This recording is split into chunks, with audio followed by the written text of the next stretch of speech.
Le jeûne l'ascèse. J'ai été choisi parce que je suis un grand spécialiste du jeûne. Je crois que ce qui est important, c'est de se rappeler que toute notre vie chrétienne peut se résumer dans le fait de vivre et de revivre les mystères du Christ. Je suis appelé à vivre ma vie dans la vie du Christ, où je vis la vie du Christ dans ma vie. Je ne sais pas si vous mesurez combien notre vie et la vie du Christ sont des vies liées. Nous avons des destins mêlés. Le Christ a pris notre humanité pour nous. C'est ça qu'il a pris notre humanité. Il a voulu vivre notre vie. Et puis aujourd'hui, nous cherchons à vivre la sienne dans la nôtre. Il a pris la nôtre dans la sienne, et nous, on doit prendre la sienne dans la nôtre. Et entrer dans le carême, c'est entrer plus profondément dans cette volonté, dans ce désir de faire un avec le Christ. Et vous voyez, nous pourrions prendre comme devise de notre carême ce que nous entendons à chaque fois dans la messe, juste avant, pour clore la prière eucharistique, et avant de redire la prière que Jésus nous a apprise de notre Père, par lui, avec lui et en lui. Par lui, avec lui et en lui. Il faudrait que notre carême, ce soit par lui, avec lui et en lui. Ça peut être la devise de notre carême. Donc tout faire comme lui, suivre Jésus et l'imiter. Et c'est vrai que si nous regardons bien l'Évangile, nous voyons des attitudes de Jésus qui émergent. On voit que Jésus prend le temps de prier. Oui, des nuits entières. On dit, mais c'est complètement fou. Il est Dieu. Pourquoi aurait-il besoin de prier son Père? Et pourtant, Jésus prie. Et on sait même, par l'évangile de Saint Jean, qu'il prie pour nous. C'est fou. Jésus, dans son temps historique, sur cette terre, a prié pour chacun d'entre nous. Parce qu'il est Dieu. Et d'une certaine manière, nous appartenons déjà à la vie du Christ, à la vie terrestre du Christ. Nous sommes déjà compris, nous avons déjà été compris dans la prière du Christ. Chacun personnellement, c'est fou. Donc on voit Jésus qui prie. On voit Jésus qui aime, et d'une multitude de manières. Il aime en enseignant, il aime en guérissant.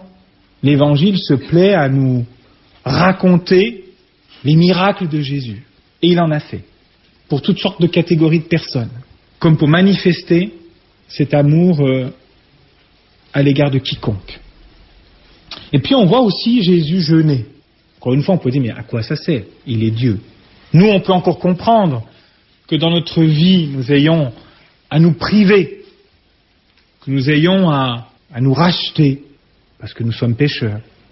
Mais Jésus, il est Dieu. Pourtant, il a jeûné. C'est pas anodin.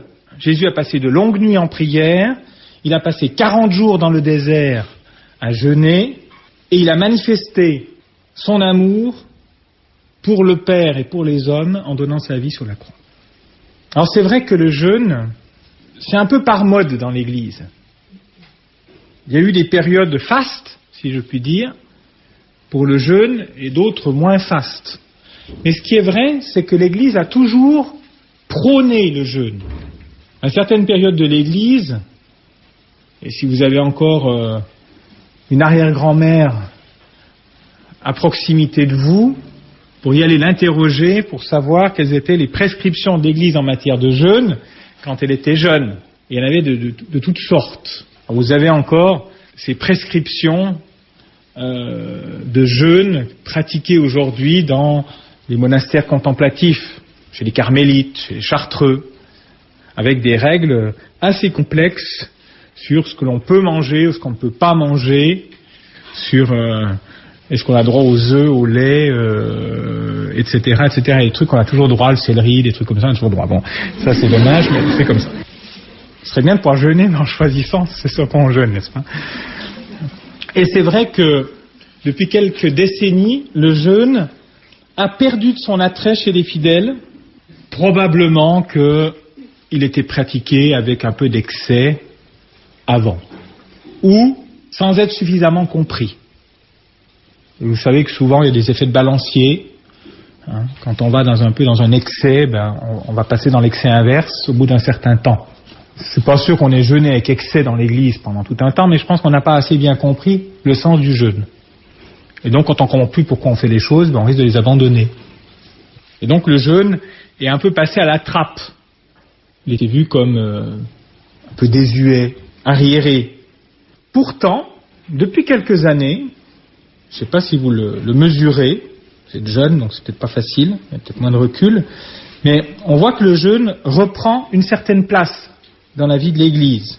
Je dirais qu'il y a quelques années, quand on préconisait le carême, on parlait du jeûne, de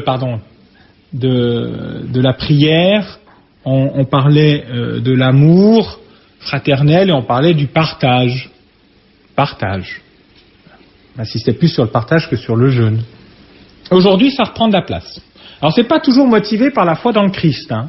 Il y a des gens qui utilisent le jeûne comme un moyen de contestation, de revendication. La grève de la faim. C'est pas du jeûne au sens chrétien du terme. D'autres, alors ça c'est plus fréquent, utilisent le jeûne par excès de soins soucis, je dirais, de leur corps. Là, on parle plus de régime, n'est-ce pas? Ou par une certaine recherche d'eux-mêmes. Esthétisme, sportif. Mais de plus en plus, nous voyons que le jeûne fait partie des moyens donnés par l'Église. Pourquoi? Eh bien, pour se dépouiller de ce qui est superflu pour revenir à l'essentiel. Le jeûne, c'est un panneau indicateur qui nous montre l'essentiel, qui nous remet dans la direction de ce qui est essentiel. Le jeûne nous aide aussi à nous dépouiller de ce qui est matériel pour revenir au spirituel. Donc c'est aussi un panneau indicateur qui nous indique le chemin de la vie spirituelle. Et c'est aussi ce qui nous aide à nous dépouiller de notre égoïsme pour revenir à la personne du Christ, pour recentrer notre vie sur le Christ et non pas sur notre petit ego que nous avons l'art de bien soigner. Qu'est-ce qu'on soigne notre ego? Ça nous occupe, mais presque toute la journée, à plein temps. Donc le jeûne peut avoir une place importante dans notre carême. L'Église nous y encourage, le Saint-Père nous y encourage. C'est pas pour rien. Et d'abord, j'aimerais que nous nous rappelions bien que le jeûne a une vraie puissance. C'est pas quelque chose de stérile. C'est pas pratiquer quelque chose pour pratiquer quelque chose.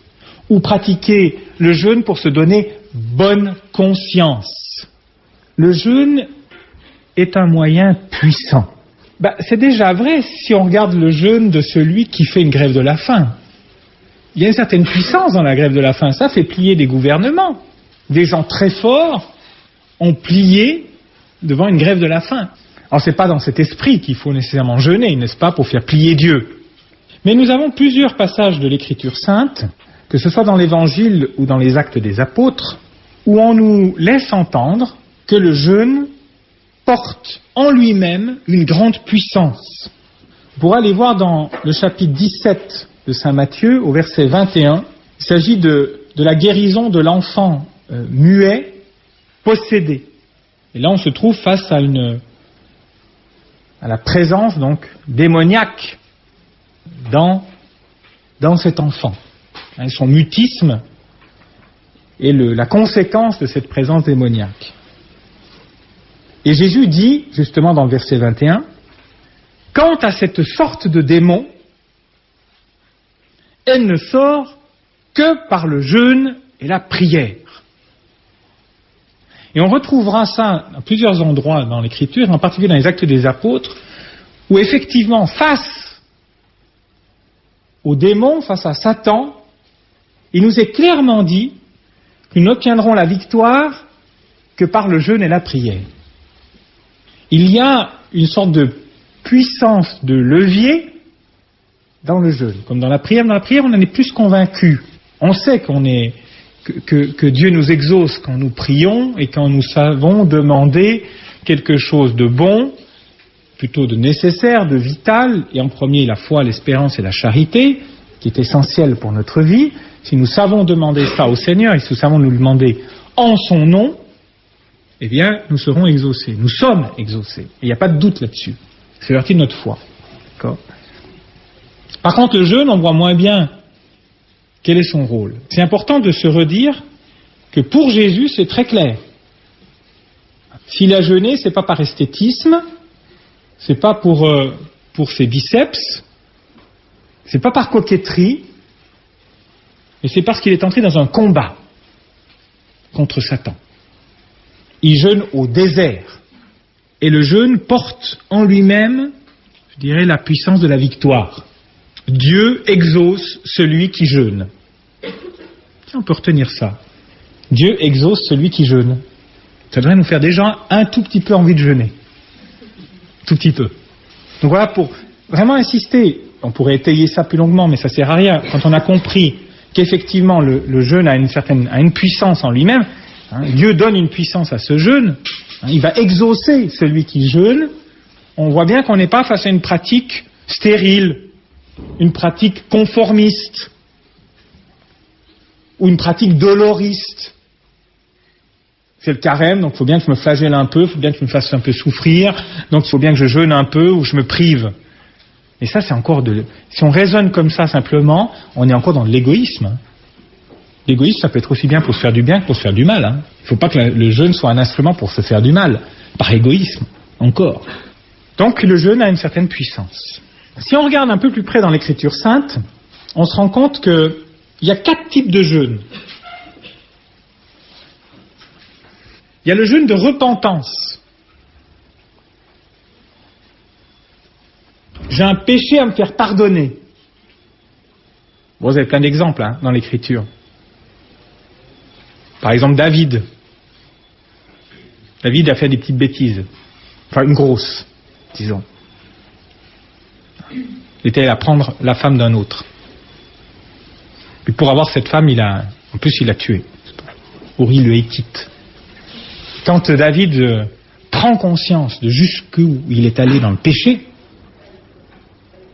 eh bien, il entre dans la repentance pour son péché.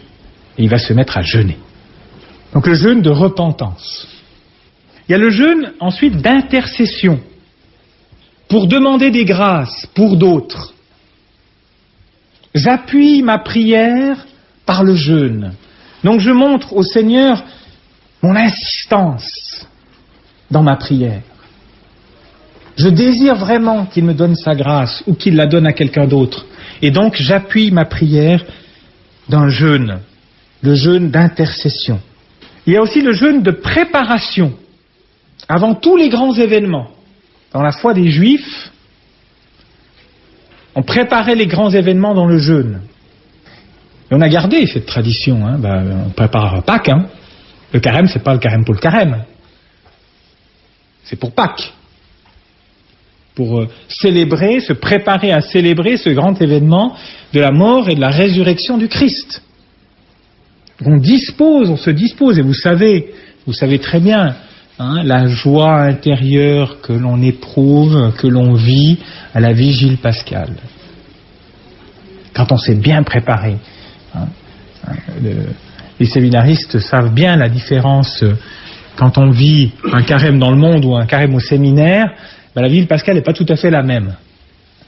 Parce qu'on la vit avec une profondeur beaucoup plus forte. Et la joie est beaucoup plus intense. Un jeûne de préparation où justement on va essayer de retrouver, par grâce de Dieu, la pureté initiale de notre cœur, de notre âme. Et dans notre jeûne de carême, qui est effectivement un jeûne de préparation, eh bien de retrouver quelle est la première nourriture de notre âme, qui est la parole de Dieu et l'Eucharistie. Donc jeûner pendant le carême, c'est en même temps,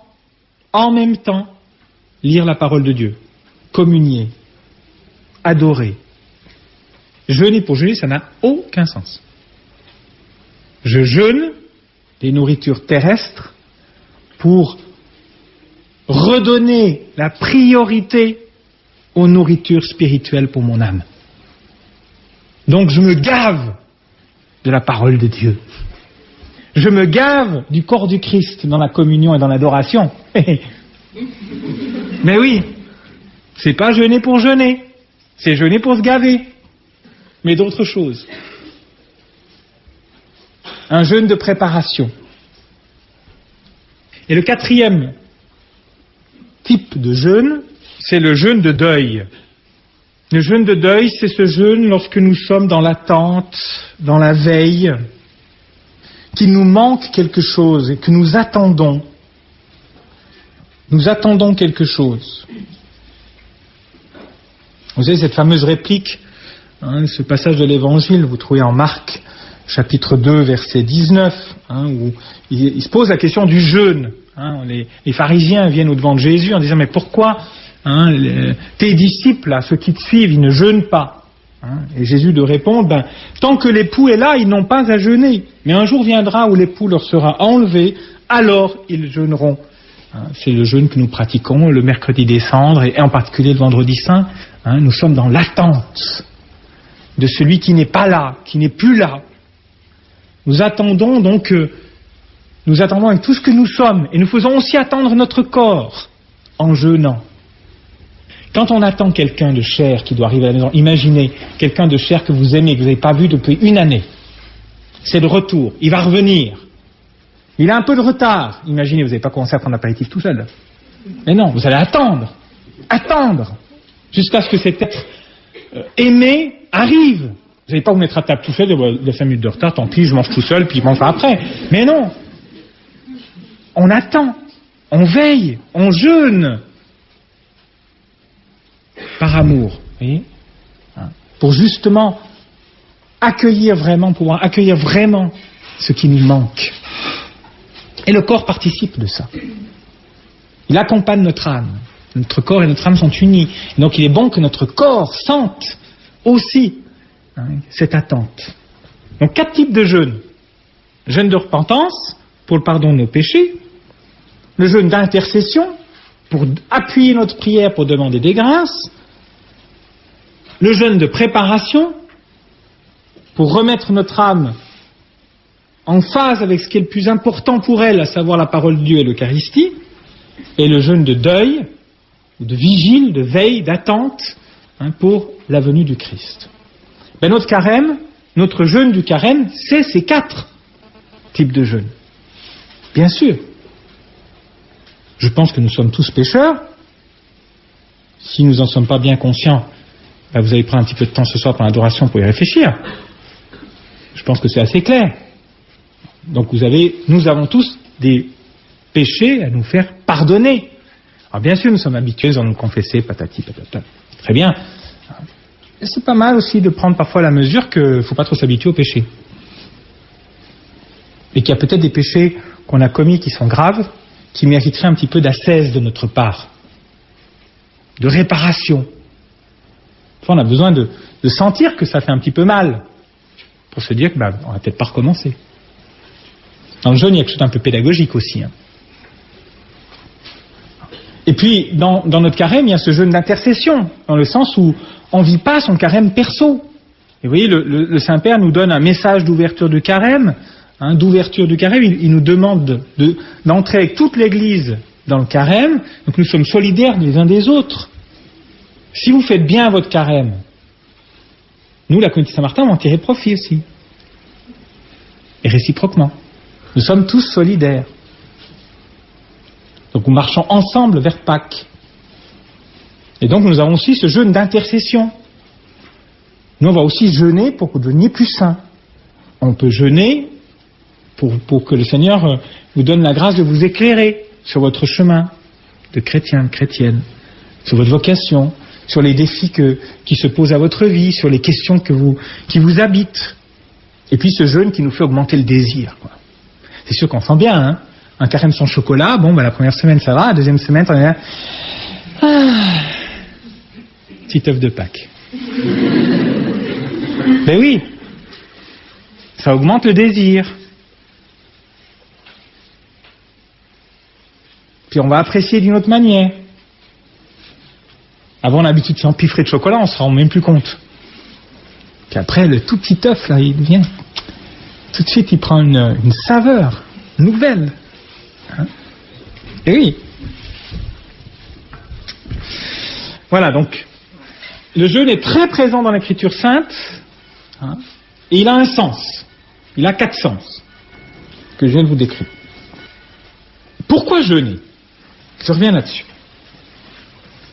Encore une fois, c'est pas pour maigrir. Mais le jeûne est là aussi pour fortifier notre volonté.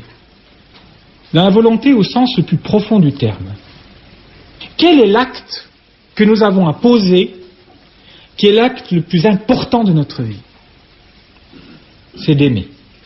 Et le jeûne est là aussi pour nous aider, pour soutenir cet acte. C'est-à-dire pour nous faire comprendre que c'est vraiment ça qui doit être prioritaire. Et on doit être prêt à se priver de tout pour aimer. Pour pouvoir aimer. Pour mieux aimer. Pour aller plus loin dans l'amour. Et le jeûne, donc, n'est pas fait pour que nous soyons tournés sur nous-mêmes. Mais il est fait pour que nous aimons Dieu et nous aimions nos frères. Vous retrouvez ça dans le livre d'Isaïe, au chapitre 58, verset 7, où il est dit « Le jeûne que j'aime, dit le Seigneur, c'est partager sa nourriture avec l'affamé, héberger le malheureux sans asile, vêtir des gens déguenillés, au lieu de se détourner de son semblable. » Donc le jeûne ne doit pas être quelque chose qui nous fait nous replier vers nous-mêmes, où on commence à se préoccuper de soi, on s'écoute, on se prend le pouls. Le jeûne, ça va être quelque chose qui nous fait sortir de nous-mêmes, qui propulse l'acte d'aimer. D'abord à l'égard de Dieu, et à l'égard de toutes les formes de présence de Dieu, et en particulier la présence de Dieu dans l'autre, dans le frère, et en particulier dans le pauvre. Et ce passage que je viens de vous lire, hein, d'Isaïe 58, verset 7, hein, vous savez très bien, vous le connaissez par cœur, on retrouve ça dans Matthieu 25, ce que vous faites au plus petit d'entre les miens, c'est à moi que vous le faites. Et donner à manger, à boire, vêtir celui qui est nu, visiter le malade, le prisonnier, etc. Donc c'est quelque chose, vous voyez, qui traverse vraiment toute l'Écriture sainte. C'est une attente de Dieu. Il veut cela. Il souhaite que cet acte d'amour jaillisse de notre cœur. Donc le jeûne, c'est pas se priver pour se priver, c'est accepter de se priver pour l'autre, par amour de l'autre. Vous voyez, on ne jeûne pas pour jeûner, on ne jeûne pas pour économiser le prix des repas, hein, non pris. Le jeûne n'est pas fait pour augmenter l'avarice, mais pour aimer plus Dieu et les autres, pour plus se donner à eux. Dites-vous que si vous jeûnez en carême, vous gagnez du temps, vous gagnez de l'argent. Mais ce que vous avez gagné, vous devez le donner. Donc l'argent que vous avez gagné en ne mangeant pas, vous devez le donner. Le temps que vous avez gagné en ne mangeant pas, vous devez le donner. Alors si vous jeûnez pour ensuite aller vous planter devant la télé à la place, ça n'a aucun intérêt. Par contre, le temps que vous gagnez sur le temps du repas, si vous gagnez 20 minutes, eh bien c'est 20 minutes que vous devez donner à quelqu'un d'autre, par amour. Ça peut être dans la prière, hein, simplement. En allant devant le tabernacle et en offrant ce jeûne par amour du Seigneur. Ou en donnant un repas à quelqu'un d'autre, en nourrissant quelqu'un d'autre, soit directement, soit par l'offrande de ce que vous avez économisé en ne mangeant pas. Et ça remonte très loin parce que déjà au IIe siècle, on retrouve un auteur chrétien qui n'est pas très très connu pour vous, je pense, qui s'appelle Hermas, qui conseillait de pratiquer le jeûne au pain et à l'eau, puis de calculer la dépense qui aurait dû être faite pour un vrai repas et d'en donner le montant à une veuve, un orphelin ou un indigent. IIe siècle. Donc vous voyez, le jeûne est fait pour aboutir dans la charité, dans l'amour. C'est pas un circuit fermé. Ça propulse. C'est un tremplin pour aimer plus. Et je vous le disais tout à l'heure, nous sommes solidaires. Nous sommes responsables les uns des autres. Il y a une phrase qu'on doit régulièrement réentendre de l'Écriture. Qu'as-tu fait de ton frère? Qu'as-tu fait de ton frère? Nous sommes dans une société très individualiste. Chacun pour sa pomme. Non. C'est anti-chrétien. Nous sommes solidaires les uns des autres. Qu'as-tu fait de ton frère? C'est une question que le Seigneur nous posera lorsque nous le rencontrerons. Et il nous la pose quand nous sommes vraiment dans une vraie rencontre avec lui dans la prière. Quand nous sommes dans l'intimité avec le Seigneur, c'est une question qu'il nous pose à l'intérieur de nous-mêmes. Qu'as-tu fait de ton frère? Qu'est-ce que tu fais pour celui qui est à côté de toi? Parce qu'on peut vite se retrouver à tourner sur nous-mêmes. Hein. Même en recherchant la sainteté. Hein. Alors, il faut que je aille faire une réco à Candé pour vraiment... Voilà, j'ai lancé mon carême, il faut que je fasse un bon carême, puis comme ça... Mais pourquoi? Pour qui? Pour moi? Pour mon orgueil? Pour mon égoïsme? Ouais, c'est un risque. C'est un risque. Donc vraiment, le jeûne, c'est une invitation à sortir de soi, à aimer. Vous imaginez si on décidait, ne serait-ce qu'une heure pendant le carême, que toute l'humanité en même temps décide de poser un acte d'amour. Ça changerait la face de la terre. Hein. Tous en même temps. Tout le monde décide d'aimer en même temps. C'est possible. Hein. C'est pas...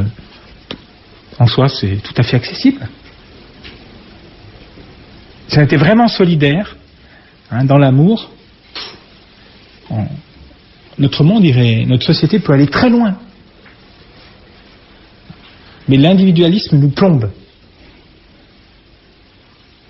Et c'est une erreur de croire que nos péchés ne nous concernent que nous-mêmes. C'est mes péchés. C'est vrai que ça en rajoute un petit peu le fait que la confession soit individuelle et secrète. Ben oui, parce qu'on se dit c'est vraiment mes péchés et c'est top secret quoi. Mais en fait c'est pas tout à fait vrai. Oui c'est mes péchés et oui vaut mieux qu'ils restent cachés, même s'il faut pas être trop dupe. Je pense que quand on vit ensemble les uns avec les autres, on voit tout. Hein. Hein. Mais c'est une erreur de penser que notre péché n'a que des conséquences sur nous-mêmes. Jean-Paul II disait dans une exhortation apostolique sur la pénitence, qui s'appelle Reconciliatio et Penitentia, qui est un très très beau texte, « Il n'y a pas de péché, même le plus secret, le plus strictement individuel, qui concerne exclusivement celui qui le commet. » C'est au numéro 16. Donc mon péché, il a un impact sur le monde, sur mon entourage immédiat et sur le monde. Un moine disait, qui élève son âme, élève le monde. Qui s'abaisse ou abaisse son âme, abaisse le monde.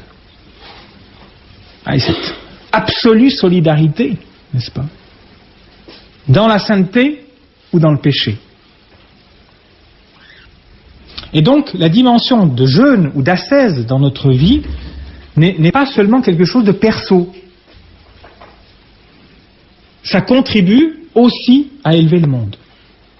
C'est un levier puissant. Donc, vous voyez combien c'est... J'espère que je vous montre bien que le jeûne, c'est vraiment quelque chose d'important. Ça dépasse seulement la dimension strictement personnelle de notre vie. Et on voit bien d'ailleurs que l'Église nous signifie ça en nous disant mercredi décembre, c'est jeûne obligatoire. Vendredi saint, c'est obligatoire. Après, c'est recommandé. Mais ces 2 jours, c'est vraiment obligatoire. Il faut qu'on voit que toute l'Église entre dans cette ascèse du jeûne. Solidairement. Alors, comment jeûner maintenant? Alors, on sait que Jésus a jeûné lui-même durant 40 jours. Avant de commencer son ministère public. Donc il a passé 30 ans d'enfouissement à Nazareth. Jésus sait que l'heure est venue pour lui d'annoncer le royaume, donc d'entrer dans son ministère public, de réaliser le royaume par la passion, sa mort et sa résurrection. Et c'est juste avant qu'il commence ce ministère public qu'il va jeûner durant 40 jours. Pourquoi? bien pour avoir comme seule nourriture la volonté du Père. Jésus jeûne pour pouvoir faire la volonté du Père. Avant d'entrer dans son ministère public, et il sait très bien où ce ministère public va le conduire. Il sait très bien qu'il va vers sa passion, sa mort et sa résurrection. Et ce ne sera pas un chemin facile. Il suffit de se souvenir de Gethsémani. Ça n'a pas été une promenade de santé, le calvaire. Il a sué sang et eau. Donc avant d'entrer dans cette réalisation du royaume, accomplissement du royaume, il recherche dans toute son humanité à faire la volonté du Père. Vous avez ça en Jean 4, 34. « Ma nourriture, dit Jésus, c'est de faire la volonté de celui qui m'a envoyé et d'accomplir son œuvre. » Donc pour Jésus, ce jeûne, encore une fois, c'est pas pour laisser du vide. C'est pour prendre l'expression tout à l'heure, mais elle est tout à fait inappropriée pour Jésus, pour se gaver de la volonté du Père, pour pouvoir accueillir pleinement la volonté du Père, pour faire la volonté du Père dans sa vie. Et c'est important pour nous de nous redire ça, parce que ça veut dire que si nous jeûnons pendant le carême et nous sommes invités à le faire, c'est pour être connectés à la volonté de Dieu. C'est pour accueillir la volonté de Dieu dans notre vie. Et je vais même un petit peu plus loin en vous disant que vous avez besoin de jeûner. Pourquoi vous avez besoin de jeûner? Parce que vous êtes à l'aube de votre vie, comme Jésus. Il est à l'aube de son ministère public. Il va faire des grandes choses. 30 ans à Nazareth, l'enfouissement. Ok. Vous avez vécu tant d'années dans vos familles, coucounés, chouchoutés, patati patata. Bon. Et maintenant vous entrez dans la vie. Et vous savez bien que vous êtes face à cette réalité. Qu'est-ce que Dieu veut de ma vie? Alors il y a la question de la vocation, oui, mais la question aussi concrètement, comment je vais porter du fruit dans ma vie, quelle que soit ma vocation? Comment je vais faire pour vraiment vivre en chrétien et en chrétienne?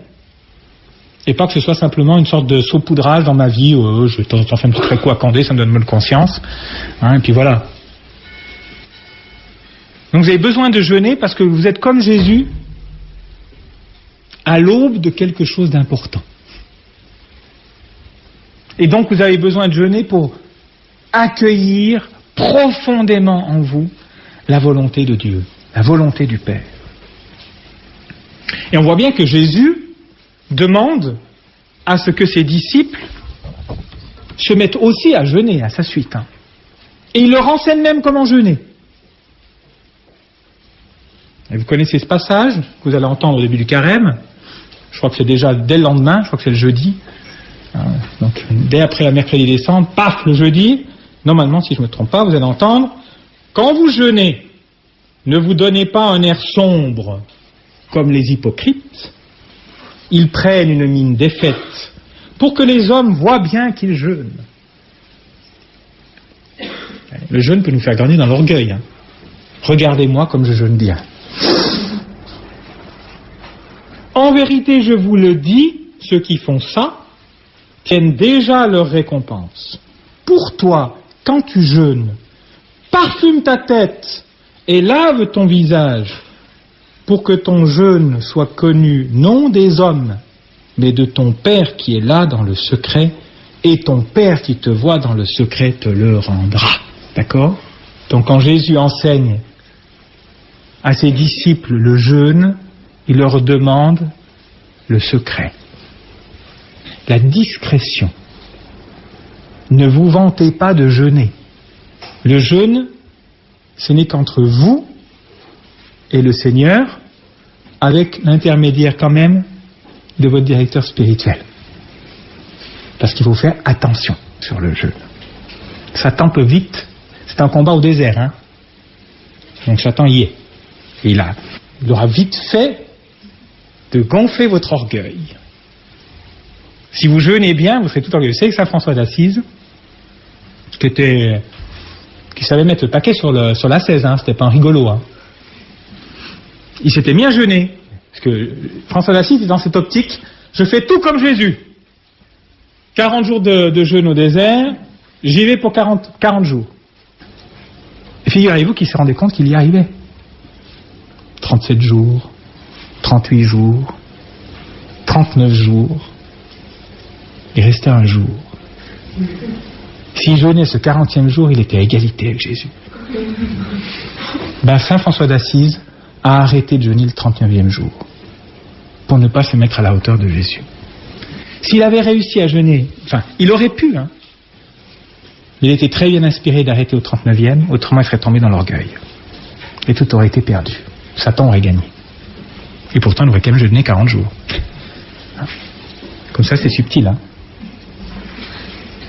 Donc le jeûne demande une grande humilité. De ne pas se la jouer. Pensez à Saint François d'Assise. Quand vous sentez que ça gonfle, pensez à Saint François d'Assise. Donc le secret. Le jeûne doit être vécu dans le secret. Le jeûne n'est pas un lieu de fanfaronnade devant le monde, mais de communion intime avec Dieu. C'est pour communier intimement avec lui que vous jeûnez. Donc c'est pas un défi. C'est pas même un défi que vous lancez les uns les autres. Le concours du jeûne. Non. Donc le secret. Et il s'agit de se laver le visage. Donc de ne pas jouer un personnage. Jouer au saint. Jouer à l'ascète. Et donc, de vivre ce jeûne en vérité. En vérité, ça veut dire, je l'ai dit tout à l'heure, c'est de vérifier que l'on jeûne vraiment par amour de Dieu et des autres. C'est ça la vérité du jeûne. Est-ce que c'est vraiment par amour de Dieu et des autres? Ou est-ce que c'est par un amour de soi-même, par un petit orgueil, par ceci, par cela? Par amour de Dieu et des autres. La vérité du jeûne réside là, dans cet amour, que le motif ce soit l'amour de Dieu et des autres. Donc, se laver le visage, et ne pas jouer un personnage, être dans la vérité de ce qu'implique le jeûne. Et puis, il faut se parfumer la tête, dit Jésus. Parfumez-vous la tête. Le parfum, vous savez, c'est un signe de fête. Oui, mesdemoiselles, quand vous allez en soirée, vous aspergez, quoi.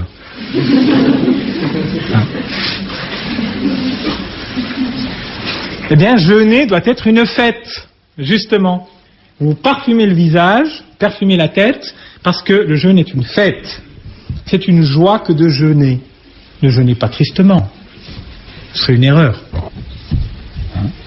C'est une joie que de jeûner, car ça nous met en communion profonde avec Dieu. Et qu'autrui, quand on sait à quoi ça sert, quand on est bien au clair sur le motif vrai pour lequel on jeûne, qui est par amour de Dieu et par Dieu, c'est la fête, quoi. Pas de tristesse, pas de mélancolie. Si nous ne vivons pas le jeûne dans la joie, c'est que nous sommes repliés sur nous-mêmes, c'est que nous sommes repliés sur ce dont nous nous sommes privés, en fait. Nous sommes privés de chocolat, mais en fait, nous regardons le chocolat. On est obnubilé par le chocolat dont on s'est privé. Alors ça sert à rien, vous comprenez? Mais oui, si on est dans la tristesse, en fait, quand on jeûne, c'est parce qu'on est obnubilé par ce dont on s'est privé. Et si on regarde celui pour qui on s'est privé, ou ceux pour qui on s'est privé, alors on est dans la joie. Si on est dans la tristesse, c'est que notre jeûne n'est pas vrai. Et donc pour vivre vraiment au mieux le jeûne, je vous dis, c'est subtil. Hein, c'est subtil. Ce serait trop bête de vivre comme une pratique extérieure. Voilà, il faut jeûner dans l'église. On nous dit ça, donc bah, je me prive d'un truc, puis bon. C'est subtil. Et donc il faut essayer de le vivre dans l'obéissance à un père spirituel, ou si vous n'avez pas de père spirituel, n'hésitez pas à aller demander à un prêtre, tenez, voilà, c'est le carême, vous allez vous confesser avant le carême, puis vous dites, j'aimerais faire quelque chose pour le jeûne quand même dans mon carême, et mettez ça sous le regard d'un prêtre, pour que ce ne soit pas sous le regard de votre orgueil. Et faites-le dans l'obéissance. Si vous dites jeûnez beaucoup, jeûnez beaucoup, quoi. Et si vous dites jeûnez peu, jeûnez peu. Alors, sur le comment jeûner, il y a l'esprit du jeûne, ce que je viens de vous dire, et puis je vais terminer par la matière du jeûne. Comment jeûner et quelle matière, sur quelle matière jeûne-t-on? Traditionnellement dans l'Église, le jeûne porte sur 3 domaines. La nourriture, ça c'était facile, vous en doutiez, pain et eau, ou un seul repas par jour. Vous savez que la prescription de l'Église, je vous le dis quand même, que vous soyez au clair, si on fait une conférence sur le jeûne, autant le savoir clairement, les prescriptions de l'Église pour le mercredi des cendres, où c'est jour de jeûne obligatoire, et le vendredi saint, c'est pas de ne rien manger. Oh, si vous pouvez ne rien manger, n'hésitez pas. Enfin, pour autant que ce soit dans la vérité du jeûne. Mais c'est un seul repas dans la journée. C'est tout. C'est ça. Léger, bien sûr, si c'est un repas pantagruélique. Vous allez même au McDo, mais pendant tous les hamburgers qu'il y a au McDo, évidemment, c'est pas tout à fait l'esprit. Quand on parle d'abstinence, dans l'Église, c'est un jour d'abstinence. Comme les vendredis de carême, ce sont des jours d'abstinence. Vous pouvez jeûner si vous voulez, mais la règle minimale dans l'Église, c'est une journée d'abstinence, donc privation de viande et sobriété dans la nourriture. Maintenant, justement, c'est bien d'avoir un prêtre qui peut vous aider à affiner et ajuster cette manière de jeûner dans la nourriture. Et dans la boisson, je lis un peu la boisson, je pense que il y a de quoi faire aussi dans ce domaine-là. Il y a le jeûne du sommeil. Et oui, dans l'Église, on a aussi une tradition du jeûne du sommeil, la privation de sommeil. Pourquoi? Pour être dans ce jeûne de veille dont je vous parlais tout à l'heure, le jeûne de deuil, où on attend quelqu'un. C'est la parabole des vierges sages et des vierges folles, n'est-ce pas, qui attendent la venue du Seigneur. Donc toute la nuit, elles sont là en train d'attendre. Donc, on peut se priver de sommeil pendant le carême pour attendre Jésus, pour prier pendant la nuit. Je pense que c'est quelque chose d'important. Jésus a jeûné 40 jours et 40 nuits. Il y en a d'autres qui jeûnent le jour et qui mangent la nuit, mais pas nous. N'hésitez pas, moi je vous encourage beaucoup, n'hésitez pas à vous lever la nuit pour prier de temps en temps pendant le carême. Ça peut vous faire beaucoup de bien. D'entrer dans une relation très personnelle dans la nuit avec Jésus. Faites un effort pour vous lever au milieu de la nuit, à 1h du matin, 2h du matin, 10 minutes. Pour vous retrouver avec Jésus. Pour prier pour le monde. Et en particulier pour prier pour le monde de la nuit, qui est souvent le monde du péché. Vous mettre du côté de Jésus, sauveur du monde, pendant la nuit. C'est important ça, de reprendre le sens qu'il y a beaucoup de gens qui n'ont pas la grâce de la foi, qui vivent sans la miséricorde de Dieu. Nous sommes des privilégiés. Et nous lever à 1h du matin, pendant 10 minutes, pour nous mettre du côté de Jésus, sauveur du monde, pour confier dans ce jeûne aussi de l'intercession à Jésus, le monde, et en particulier le monde qui se perd, le monde qui s'est éloigné de lui, le monde qui vit dans le péché, qui se détruit. Je pense que c'est quelque chose que le Seigneur attend de vous, de nous tous. Et puis il y a aussi, traditionnellement dans l'Église, alors ça vous concerne moins dans le sens où normalement c'est acquis, c'est le jeûne des relations sexuelles. Le carême était un temps de jeûne dans le mariage, justement de la relation sexuelle, de tout ce qui est d'une manière plus générale sensuel. Pourquoi? Pour faire grandir l'amour, pour augmenter le désir, pour éviter la banalisation. Et l'amour étant, dans notre monde actuel, est souvent mis à mal, je pense que ce jeûne-là, dans la vie des couples en particulier, est quelque chose de salutaire. Beaucoup de couples peuvent redémarrer dans leur amour, aller plus loin dans leur amour, parce que justement, ils vont prendre un temps où ils ne vont pas vivre leur amour dans la sexualité, mais ils vont devoir inventer des moyens autres pour exprimer l'amour, ils vont simplement être plus attentifs l'un à l'autre, ils vont plus se parler, plus s'écouter, plus échanger, plus communier dans des choses plus simples de la vie. Et tout ça, c'est au bénéfice de l'amour, de fait. Donc il y a un jeûne de ce qui est sensuel, hein, qui nous détourne finalement du spirituel. Le sensuel a toujours tendance à nous coller au sol, quoi, à nous coller à la terre. Donc ce jeûne-là, un peu pour nous faire décoller. Et puis de fait, là c'est donc traditionnellement dans l'Église, c'est les 3 domaines du jeûne: la nourriture et la boisson, le sommeil et la sexualité.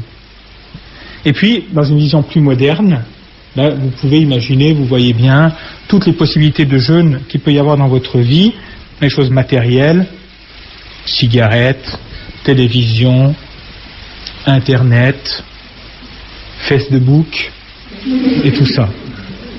Et tant d'autres choses. N'hésitez pas, là, ce soir, pendant l'adoration, de vous dire, en fait, il y a des choses inutiles dans ma vie. Si je profitais un peu du carême là, pour faire le ménage, j'ai pas besoin de ça, je prends trop de temps pour ça.